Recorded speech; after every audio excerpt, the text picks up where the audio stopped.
وما خلقت الجن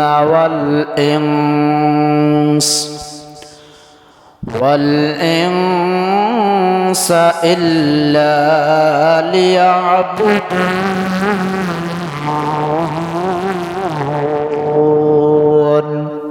পৃথিবীর জমিনে মাওলা হে করিম অত্যন্ত দয়া এবং মায়া করে দুই সম্প্রদায়কে সবচাইতে শ্রেষ্ঠ জাতি হিসাবে ঘোষণা করেছেন। তন্মধ্যে সবচাইতে উত্তম জাতি হচ্ছে মানুষ, আর দ্বিতীয় জাতি হচ্ছে জিন্নাত। জিন এবং ইনসান এই দুইটি সম্প্রদায় মাওলা পাকের কাছে সবচাইতে বেশি প্রিয়, দামি। তবে জিন এবং ইনসানের মধ্য থেকে সবচাইতে মাওলা পাকের কাছে দামি হচ্ছে মানুষ। এই মানুষ দামি, এই দামি জিনিস যদি মানুষ অর্জন করে যদি সংরক্ষণ করে রাখতে পারে তাহলে মানুষটা দামি। ওই মানুষটা তখন সোনায় সোহাগা হয়ে যাবে, মানুষটার জীবনটা সুন্দর হয়ে যাবে। রবের বিধান অনুযায়ী মানুষটা তার জীবনকে পরিচালনা করবে, অন্য কোনো তন্ত্র মন্ত্র দিয়ে নিজের জীবনকে পরিচালনা করবে না। কি বলেন, ঠিক না? আল্লাহ রাব্বুল আলামিন স্পষ্ট করে ঘোষণা করে দিয়েছেন, ওয়ামা খালাকতুল জিন্না ওয়াল ইনসা ইল্লা লিয়াবুদুন। হে পৃথিবীর গোলাম, আমার দেওয়া সৃষ্টি মাখলুকাতের দিকে নজর করে দেখো, কর্ণপাত করে দেখো, দৃষ্টিপাত করে দেখো।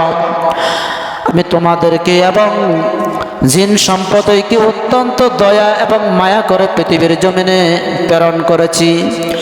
একটা উদ্দেশ্য নিয়ে প্রেরণ করেছি, জিন এবং ইনসান আমি রবের গোলামি করবে, অন্য কোনো কাহারও গোলামি করবে না, অন্য কাহারও কোনো দাসত্ব করবে না, রাজত্ব করবে না, একমাত্র গোলামি করবে কার? আল্লাহ রাব্বুল আলামিন বলেন, জিন এবং ইনসানকে আমি অত্যন্ত দয়া করে প্রেরণ করেছি আমার গোলামি করার জন্য। আর এই আমার গোলামিটা করবে একমাত্র ইনসান এবং জিন্নাত, অন্য কোনো সম্প্রদায় আমার গোলামি করবে না।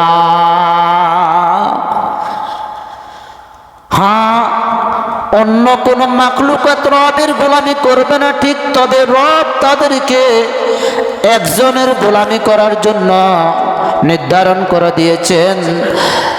রব বলেছেন, হে আমার 18,000 মাখলুকাত, তোমাদের মধ্য থেকে সবচাইতে শ্রেষ্ঠ দুই জাতি, এই দুই জাতির গোলামি তোমরা করবা। আসমান, জমিন, পাহাড়, পর্বত, নদী, নালা, খাল, বিল, যাহা কিছু আছে, কীট পতঙ্গ, সব সৃষ্টি মাখলুকাত একমাত্র বান্দার গোলামি করে। কি বলেন, ঠিক কিনা? সব সৃষ্টি মাখলুকাত বান্দার গোলামি করে। আর আল্লাহ কা বান্দা, আমি তোকে বানাইছি আমার গোলামির জন্য, অন্য কাহারও গোলামি করার জন্য আমি তোমাদেরকে বানাই নাই, অন্য কাহারও গোলামি করার জন্য আমি তোমাদেরকে প্রেরণ করি নাই। আল্লাহু আকবার। এই জিন্নাতের মধ্য থেকে এমন কিছু জিন্নাত রয়েছে যারা কিন্তু মানুষের গোলামি করে। কি বলেন, ঠিক কিনা? তাহলে জিন্নাতের মধ্য থেকে এক প্রকারের জিন্নাত রয়েছে, তারা মানুষের সেবা করে। কি বলেন, ঠিক কিনা? এক ধরনের জিন্নাত রয়েছে তারা মানুষদের খেদমতে নিয়োজিত আছে, মানুষের খেদমত করে। কিন্তু ইনসান এত দামি, মানুষ এত দামি, মানুষ একমাত্র গোলামি করবে আল্লাহর। মানুষ কোনো জিন্নাতের গোলামি করবে না, কোনো মাখলুকাতের গোলামি করবে না।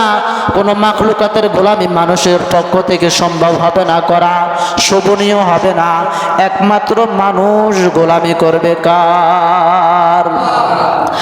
এই অত্যন্ত দয়া এবং মায়া করে আল্লাহ রাব্বুল আলামিন আমাকে আপনাকে প্রেরণ করেছেন। উদ্দেশ্য কয়টা?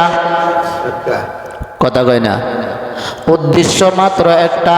সে উদ্দেশ্যটা হচ্ছে গোলাম তুমি আমার কুদরতি কদমে সেজদা দিয়ে নিজের কপালটাকে যখন লাগায়া দিবা, আমার কুদরতি কদমে তোমার এই কপালটা যখন লুটাইয়া দিবা, তখন আমি মাওলা পাকের কুদরতি কদমে যখন তোমার কপালটা পড়ে, তখন আমি মাওলার কুদরতি চাহিদা নিবারণ হয়ে যায়। হে আল্লাহ পাকের গোলাম, দুনিয়ার জমিনের দিকে তাকায়া দেখেন, পৃথিবীর দিকে লক্ষ্য করলে বোঝা যায় বাবা হিসাবে ছেলের উপরে বাবার হক আছে না নাই? কথা কইতে সন্তান হিসাবে বাবার উপরে সন্তানের হক আছে না নাই? বাবা হিসাবে সন্তান হক বাবার উপর রয়েছে, সন্তান হিসেবে বাবার হক সন্তানের উপর রয়েছে। প্রত্যেকটা সেক্টরে হক আদায় করার বর্ণনা করা হয়েছে। কিভাবে হকগুলো আদায় করবে তাও কোরআন হাদিসের ভাষ্যকার অনুযায়ী পরিপূর্ণভাবে জানায়া দেওয়া হয়েছে। বাবা সন্তানকে বলে, হে আমার সন্তান, তুমি এই দোকানদারি করবা, দোকানদারি ছাড়িয়া কোথাও যাইবা না। সন্তান বাবার কথা অনুযায়ী দোকান পরিচালনা করে, কিন্তু বাবার কথা অমান্য করে কোনো কাজ করে না। এটা হলো পৃথিবীর নমুনা। আবার এমন একটা পর্যায়ে পৌঁছিয়া যায়, বাবা যখন বার্ধক্য বয়সে উপনীত হয়ে যায়, তখন সন্তান বাবাকে উদ্দেশ্য করে বলে, বাবা তুমি অহেতুকভাবে কোনো কথাবার্তা বলিও না, অন্যায় কোনো কাজ করিও না। তুমি অপরাধ করলে সেটার খেসালত আমরা দিতে হয়। তখন বাবা সন্তানের কথা মানিয়া অন্যায় আর অপরাধের দিকে নিজের কদমকে বাড়ায়া নেয় না। এটা হলো দুনিয়ার নিজাম। এ গোলাম, একটু কি চিন্তা করে দেখেছ যে মাওলা তোমাকে বানাইছে একটা উদ্দেশ্য দিয়ে প্রেরণ করেছে, সেই উদ্দেশ্য অনুযায়ী তুমি তোমার জীবনকে কতটুকু বাস্তবায়ন করেছ, কতটুকু তুমি তোমার জীবনকে বাস্তবায়ন করেছ, সেটা হলো দেখার বিষয়। কি বলেন ঠিক কিনা? এজন্য আজকের এই আলোচনা থেকে আমরা দুইটা জিনিস, দুইটা পয়েন্ট বুঝে নিব। এক নম্বর পয়েন্ট হলো আল্লাহ রাব্বুল আলামিন আমাকে আপনাকে, অর্থাৎ মূল কথা হলো মানুষকে আর জিন্নাতকে প্রেরণ করেছে রবের গোলামি করার জন্য। কার গোলামি? রবের গোলামি, সৃষ্টিকর্তার গোলামি করার জন্য জিন এবং ইনসানকে আল্লাহ রাব্বুল আলামিন পৃথিবীর জমিনে প্রেরণ করেছেন। জিনদের কথা কিন্তু আগে বলেছেন, আর মানুষের কথা পরে বলেছেন। কিন্তু মানুষের কথা পরে বলার কারণে মানুষের দাম কমছে না বাড়ছে? কিন্তু মানুষের দাম সবচাইতে বেশি। সবচাইতে বেশি কার দাম? মানুষের দাম। ইসলামের স্তম্ভ হলো 5টি রুকনের উপরে প্রতিষ্ঠিত। 1 নম্বর কালিমা, 2 নম্বর হলো নামাজ, 3 নম্বর হলো আল্লাহু আকবার যাকাত, 4 নম্বর হলো হজ, 5 নম্বর হলো রোজা। অর্থাৎ 5টি স্তম্ভের উপরে ইসলামের দুনিয়াতে যাহা কিছু আমি করি বা না করি, আমাকে এই 5টা বুনিয়াদের দিকে লক্ষ্য করে করা উচিত। ঈমানের স্তম্ভ 5টি বস্তুর উপরে স্থগিত হয়েছে। 5টি বস্তুর উপরে ঈমানের বিষয়কে নির্ধারণ করে দিয়েছেন রব, সুন্দর করে তার হাবিবের মাধ্যমে বর্ণনা করে দিয়েছেন। হাবিব, আপনি বলে দিন, ঈমান যদি কোনো ব্যক্তি ঈমান আনয়ন করে, তাহলে তাকে এই 5টা বিষয়ের উপরে পরিপূর্ণ আস্থা বিশ্বাস স্থাপন করতে হবে। এজন্য আমরা ঈমানদার। আমরা কি ঈমানদার? আমরা ঈমানদার কিভাবে হলাম?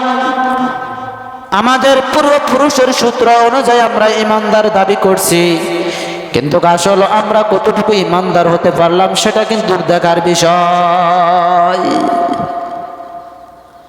এজন্য আল্লাহ পাকের বান্দাগণ, আল্লাহ তাআলা আমাকে আপনাকে সবচাইতে দামি করে উদ্দেশ্য মাত্র একটা, হে গোলাম তুমি আমাকে সন্তুষ্ট করবা, আর এই সন্তুষ্টির বিনিময়ে আমি তোমাকে দিব জান্নাত।